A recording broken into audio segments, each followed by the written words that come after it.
Hi friends, कैसे हो आप लोग। स्वागत है आपका अपने channel math research centre adventure पर। तो फ्रेंड्स, आज फिर से लेके आया हूँ आपका टाइम एंड वर्क। जब तक ये कोर्स मैं कंप्लीट नहीं करूँगा फिर दूसरा टॉपिक मैं शुरू नहीं करूँगा।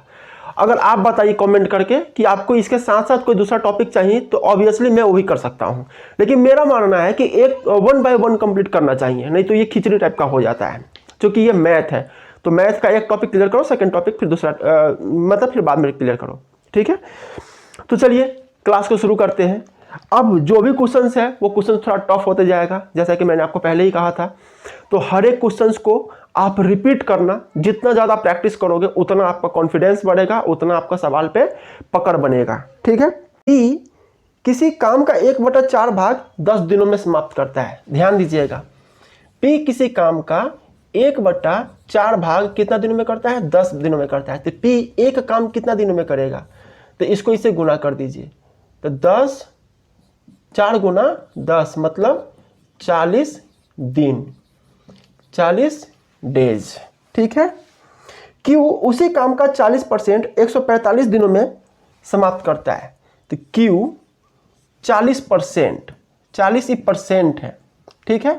तो इसको हम फ्रैक्शन में ले आएंगे तो 100 से डिवाइड कर देंगे, परसेंटेज हट जाएगा और ये कट जाएगा और ये कट जाएगा 2 बार में, ये कट जाएगा 5 बार में। मतलब कि 2/5 भाग काम कितना दिन में करता है? 145 दिन में, 145 दिन में। तो ये एक काम कितना दिन में करेगा? तो क्यू एक काम ये करेगा 145/2 गुना 5, ठीक है। तो ये कितना हो जाएगा? 45 को 5 से गुना कीजिए और 2 से डिवाइड कर दीजिए। तो 145 ही हो जाएगा आपका 365.5 डेज, ठीक है। अब देखिए पी क्यू आर 1/3 काम, 1/3 काम कितना दिन में करता है? 13 दिन में करता है। तो आर एक काम कितना दिन में करेगा? इससे गुना कर दीजिए इसको। तो 13 तिहाई 39 दिन में करेगा, 39 डेज, ठीक है। एस 1/6 काम, 1/6 काम कितना दिन में करता है? तो 7 दिन में करता है। तो एस एक काम कितना दिन में करेगा? तो 7, इसको इससे गुना कर दीजिए, 7 छक 42 दिन, ठीक है। क्वेश्चंस में आपसे क्या पूछा जा रहा है? पूछा जा रहा है कि तो कौन सबसे पहले काम खत्म करेगा? कौन सबसे पहले काम खत्म करेगा? तो एक काम को करने में जिसका सबसे कम दिन लगा होगा वही सबसे पहले काम खत्म करेगा। तो पी एक काम कर रहा है 40 दिन में, क्यू एक काम कर रहा है, पी एक काम कर रहा है 40 दिन में, क्यू एक काम कर रहा है 365.5 दिन में, आर एक काम कर रहा है 39 दिन में और एस एक काम कर रहा है 42 दिन में। तो सबसे कम दिन किसका लगा है? ध्यान दीजिए, पी क्यू आर एस किसका लगा है? 42। हम अलग कर देते हैं, ए का है 40, ए का है 365.5, ए का है 39, ए का है 42। सबसे कम दिन किसका है? 39। 39 मतलब आर, सबसे कम दिन लगा हुआ है आर का।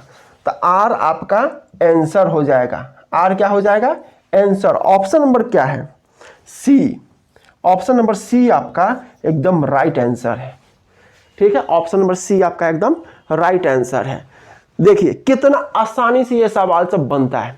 सवाल देखने में जितना क्रिटिकल लग रहा था दैट मीन्स ये उतना क्रिटिकल है ही नहीं। बस आपका सवाल पे कितना पकड़ है ये मायने रखता है, और ये सब कुछ होता है सिर्फ और सिर्फ प्रैक्टिस से, ठीक है। एक बार देख लीजिए इसको। अगला क्वेश्चन देखिएगा। अगला क्वेश्चन में क्या कह रहा है? कह रहा है, पहले पूरा क्वेश्चन पढ़ लीजिए। क्या कह रहा है? 2 व्यक्तियों ने 1400 में एक काम करने का ठेका लिया। उनमें से एक इस काम को 7 दिनों में कर सकता है जबकि दूसरा इसे 8 दिनों में कर सकता है। एक लड़के की सहायता से उन्होंने 3 दिनों में काम खत्म कर दिया, तो लड़के को कितने रुपए मिलेंगे? अब यहाँ पर ध्यान दीजिए, हम जो भी क्वेश्चन बनाए थे उसमें ए बी सी करके हमको मिलता था। यहाँ पर एक लड़का, दूसरा लड़का, तीसरा लड़का है। तो एक लड़का ए, दूसरा लड़का बी, तीसरा लड़का सी, ऐसा ही करके बनाएंगे। अब ध्यान दीजिए, एक लड़का कितना दिन में करता है? 7 दिन में करता है। मतलब ए एक काम को 7 दिन में करता है। दूसरा लड़का कितना दिन में करता है? मतलब बी 8 दिन में करता है, ठीक है। अब तीनों मिल के काम को कितना दिन में करता है? मतलब एक लड़के की सहायता से, मतलब वो तीनों मिल के कर रहा है कितना दिनों में?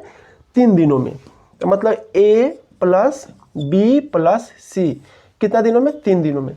तो इसका एलसीएम कितना हो जाएगा?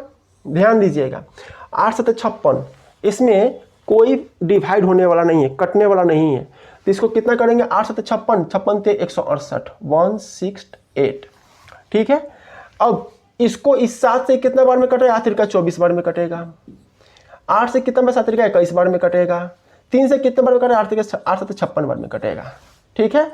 अब हमें निकालना है C का वैल्यू, क्योंकि पूछ रहा है C को कितना पैसा मिलेगा, तो हमें C का एक दिन का काम चाहिए, क्योंकि ये डिवाइडेशन उसी के हिसाब से होगा, ठीक है। तो ध्यान दीजिएगा, A plus B plus C, A plus B plus C का एक दिन का काम कितना है? 56, ठीक है। अब हमको निकालना है C, तो A और B को जोड़ देंगे, तो A प्लस B बराबर 24 प्लस 21, ये माइनस माइनस कर दो, ये माइनस माइनस कर दो, घटा रहे हैं हम, तो A से A खत्म, B से B खत्म। अब ध्यान दीजिएगा, 56 में से -24 -21 को घटा देंगे तो कितना होगा? 24 21 45, घटा देंगे तो C का वैल्यू कितना हो जाएगा? 11।